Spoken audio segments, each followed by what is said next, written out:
మొన్న జరిగిన air India flight accident భారతీయ వైమానిక చరిత్రలో మరో చీకటి అధ్యాయం అని చెప్పొచ్చు. ఈ ప్రమాదానికి కారణాలు ఇంకా తెలియకపోయినా బ్లాక్ బాక్స్ దొరికింది కాబట్టి విమానం కూలిపోవడానికి సంబంధించిన వివరాలు ముందు బయటపడే అవకాశం చాలా ఉంది. ఈ ప్రమాదంలో మరణించిన వారి కుటుంబ సభ్యులకి మా ప్రగాఢ సానుభూతి తెలియజేస్తున్నాము.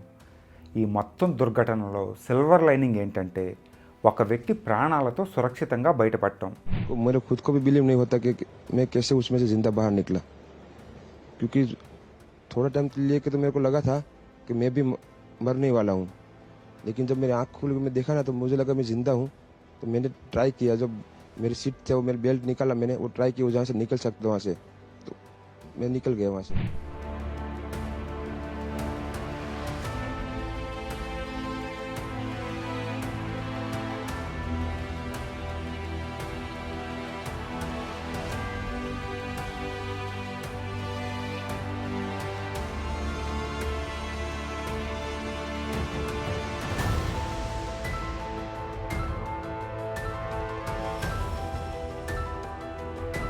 ఇంధనం నిండుగా ఉండి సుమారు 600 అడుగుల ఎత్తు నుంచి కిందపడి బ్లాస్ట్ అయిన విమానంలో నుంచి సురక్షితంగా బయటపడడం అనేది ఒక అద్భుతమే. ఇలాంటి అద్భుతాలు చాలా అరుదుగా జరుగుతుంటాయి. అలాంటిదే ఆ మాటకొస్తే ఇంతకంటే గొప్పదే 1971లో జరిగింది. విమానంలో నుంచి సుమారు 10,000 అడుగుల ఎత్తు నుంచి కిందపడిన, అది కూడా అమెజాన్ దండకారణ్యంలో పడిన ఒక 17 ఏళ్ల అమ్మాయి ప్రాణాలతో బయటపడింది. ఈ ఇన్సిడెంట్లో లక్ అనేది ఒక ఫ్యాక్టర్ అయితే, విషప్రాణులు ఎక్కడ పడితే అక్కడ ఉండే ఆ అడవిలో ఏ పరికరాలు లేకుండా 11 రోజులు ప్రయాణించి ఆ అమ్మాయి సురక్షితంగా ఒక గ్రామాన్ని చేరడం అనేది ఒక పెద్ద సాహసం. ఆ సంఘటన గురించి ఈరోజు మీకోసం. 10 అక్టోబర్ 1954లో దక్షిణ అమెరికాలోని పెరూలో స్థిరపడిన జర్మన్ తల్లిదండ్రులకు పుట్టిన ఏకైక కూతురు జూలియన్. తన తల్లిదండ్రులిద్దరూ కూడా బాగా పేరు పొందిన శాస్త్రవేత్తలు. తండ్రి జువాలజిస్ట్ అయితే తల్లి ఓర్నిథాలజిస్ట్, అంటే పక్షుల మీద రీసెర్చ్ చేసే శాస్త్రవేత్త. వాళ్ళిద్దరూ కలిసి ఆ అమెజాన్ అడవిలో ఒక రీసెర్చ్ సెంటర్ ఏర్పాటు చేసి ప్రయోగాలు చేయటమే కాకుండా తమ కూతురికి కాలేజీకి వెళ్ళే వయసు వచ్చేదాకా తమే హోమ్ స్కూలింగ్, అంటే ఇంట్లోనే పాఠాలు చెప్పారు. అందువల్ల అడవి గురించి, దానిలో ఉండే ప్రాణులు మొక్కల గురించి జూలియన్కి మంచి నాలెడ్జ్ ఉంది. స్కూల్ చదువు అయిపోగానే పెరూ క్యాపిటల్ అయిన లీమా నగరంలో కాలేజీలో జాయిన్ అయ్యి 1971 కల్లా గ్రాడ్యుయేషన్ కంప్లీట్ చేసుకుంది. ఆ గ్రాడ్యుయేషన్ సెరమనీ అయిపోగానే తల్లితో కలిసి తండ్రి దగ్గరికి వెళ్ళడానికి ఫ్లైట్ బుక్ చేసుకుంది. లాన్సా ఎయిర్లైన్స్కి చెందిన ఫ్లైట్ 508లో డిసెంబర్ 24, 1971లో తల్లి కూతుళ్ళిద్దరూ బయలుదేరారు. కాకపోతే ఆ ఎయిర్లైన్స్ రెప్యుటేషన్ అంత బాగాలేదని వేరే ఫ్లైట్ బుక్ చేసుకోమని తండ్రి చెప్పినా, క్రిస్మస్ సీజన్ కాబట్టి వీళ్ళకి టికెట్లు దొరకపోయేసరికి దానిలోనే ప్రయాణించాల్సి వచ్చింది. వెనుక నుంచి 2వ వరుసలో ఉన్న సీట్లలో విండో పక్కన జూలియన్ కూర్చుంటే మధ్య సీట్లో వాళ్ళ అమ్మ కూర్చుంది.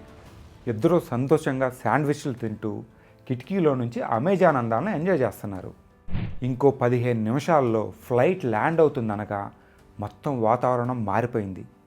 చుట్టూ దట్టమైన మేఘాలు, విమానం బాగా షేక్ అవడం మొదలైంది. ఫైనల్గా విమానం తోక భాగం మీద పిడుగు పడడంతో ముక్కలైపోయి కూలిపోవడం మొదలైంది.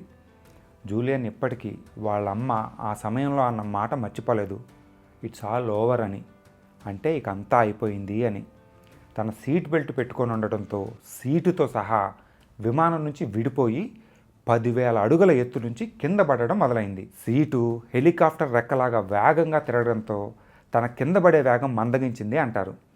కాకపోతే కింద పడేటప్పుడు స్పృహ కోల్పోయి పడిన కొన్ని గంటల తర్వాత కానీ తనకు మెలకువ రాలేదు. అమెజాన్ అడవిలో చెట్లు దట్టంగా ఒక పొరలాగా భూమిని కప్పేసి ఉంటాయి కాబట్టి జూలియన్ కింద పడే స్పీడ్ని అవి కంట్రోల్ చేసి ఆ ఇంపాక్ట్ని తగ్గించాయి.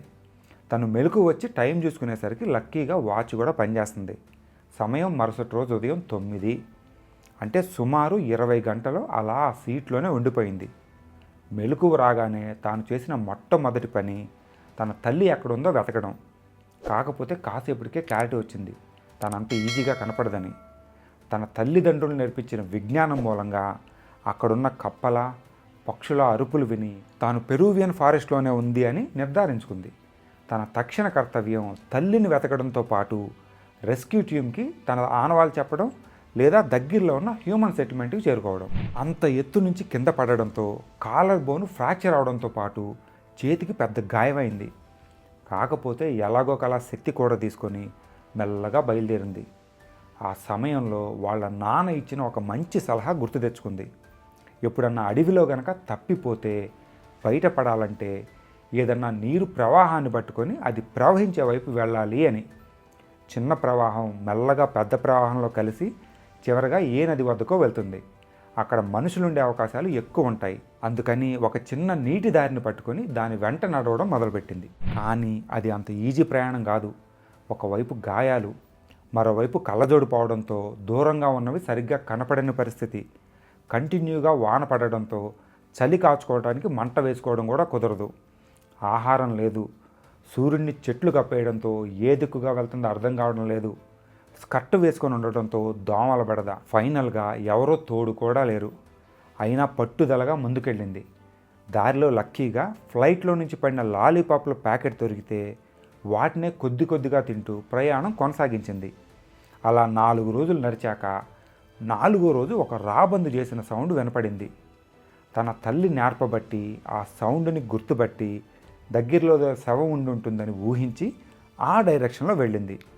అక్కడ తనలాగానే 3 ప్రయాణికులు సీట్లతో సహా విమానంలోంచి పడిపోయారు. కానీ అంత ఎత్తులోంచి పడేసరికి ఆ 3 తలకిందులుగా 3 అడుగుల లోతు భూమిలో కూరుకుపోయి చనిపోయారు. మరోపక్క రెస్క్యూ టీం వెతుకుతున్నా కూడా ఇందాక చెప్పినట్లు చెట్లు ఆకాశాన్ని దట్టంగా కప్పేయడంతో తను ఎవరికీ కనపడడం లేదు. మరోవైపు లాలీపాప్స్ అయిపోయాయి. ఆకలి, నీరసం, చలి, పాములు, మొసళ్ళు అయినా కానీ పట్టుదలగా అలా నడుస్తూనే ఉంది. అలా 10 రోజులు నడిచి నీరసించి జీవితం మీద ఆశ వదిలేసుకునే స్థితిలోకి వెళ్ళిపోయింది. ఇక అంతా అయిపోయింది అనుకుంటున్న సమయంలో 11వ రోజు ఉదయం తాను నడుస్తున్న నది ఒడ్డున ఒక చిన్న గుడిసె కనపడేసరికి ప్రాణం లేచొచ్చింది. దానిలోకి వెళ్ళి చూస్తే ఎవరో కనపడలేదు, కానీ ఒక చిన్న క్యాన్లో పెట్రోల్ ఉంది. అది చూడగానే వాళ్ళ నాన్న పెంపుడు కుక్కకి చేసిన చిన్న మెడికల్ ప్రొసీజర్ గుర్తొచ్చింది. ఆ కుక్కకి దెబ్బ తగిలితే అది పురుగులు పట్టకుండా ఆయన కిరసనాయలతో కడిగారు. తాను కూడా తన చేతికి కలిగిన గాయానికి అదే పనిచేసింది. దాన్ని పెట్రోల్తో కడిగి ఆ గాయంలోకి వెళ్ళే పురుగుల్ని మెల్లగా బయటికి తీసింది. అలా సుమారు 30 పురుగుల్ని తీసింది. అలా తీగిపోయి ఉంటే గనక తర్వాత ఆపరేషన్ చేసి చేతిని పూర్తిగా తీసేయాల్సి వచ్చేది. అందుకనే ఎంత నొప్పి వస్తున్నా భరించి ఆ పని చేసింది. ఆ తర్వాత రోజు ఉదయం అక్కడికి వచ్చిన జాలర్లు ఆ అమ్మాయిని చూసి షాక్ అయ్యారు. ముందు తను జలదేవత అనుకున్నారంట. కానీ జూలియన్కి ఆ జాలర్లు మాట్లాడే స్పానిష్ భాష తెలిసి ఉండడంతో ఫ్లైట్ యాక్సిడెంట్ గురించి తన గురించి చెప్పింది. వాళ్ళు వెంటనే సపర్యలు చేసి దగ్గరలోని హాస్పిటల్కి తీసుకెళ్ళి పై అథారిటీకి ఇన్ఫామ్ చేస్తే ఫైనల్గా బ్రతికి బయటపడింది. తనతో పాటు సుమారు 14 మంది ఆ ఫ్లైట్లో నుంచి కింద పడగానే చనిపోకపోయినా ఆ అడవి మూలంగా తగిలిన గాయాల మూలంగా ప్రాణాలు కోల్పోయారు. 92 మంది ఉన్న ఆ విమానంలో ప్రాణాలతో బయటపడింది కేవలం జూలియనే. ఎంత ఇన్స్పైరింగ్గా ఉంది ఈ స్టోరీ. 10,000 అడుగుల ఎత్తు నుంచి పడినా ప్రాణాలతో ఉండడం ఒక ఎత్తు అయితే, అంత దట్టమైన అడవిలో ఎటువంటి పరికరాలు లేకుండా ధైర్యంగా 11 రోజులు ప్రయాణించి సురక్షితమైన చోటుకు చేరడం మరో ఎత్తు. తర్వాత కాలంలో తన తల్లిదండ్రుల లాగానే ప్రకృతి మీద, ప్రాణుల మీద ఇష్టం పెంచుకొని మమ్మాలజిస్ట్గా స్థిరపడింది. గబ్బిలాల జీవితాల మీద మంచి ప్రయోగం చేసి ప్రపంచానికి వాటి గురించి చాలా విషయాలు తెలియజేసింది. ఇంత ఇన్స్పైరింగ్ స్టోరీ గురించి తెలియకపోతే ఎలాగా? అందుకనే ఈ వీడియో మీకు నచ్చితే షేర్ చేసి మిగతా వారికి కూడా తెలియజేయండి.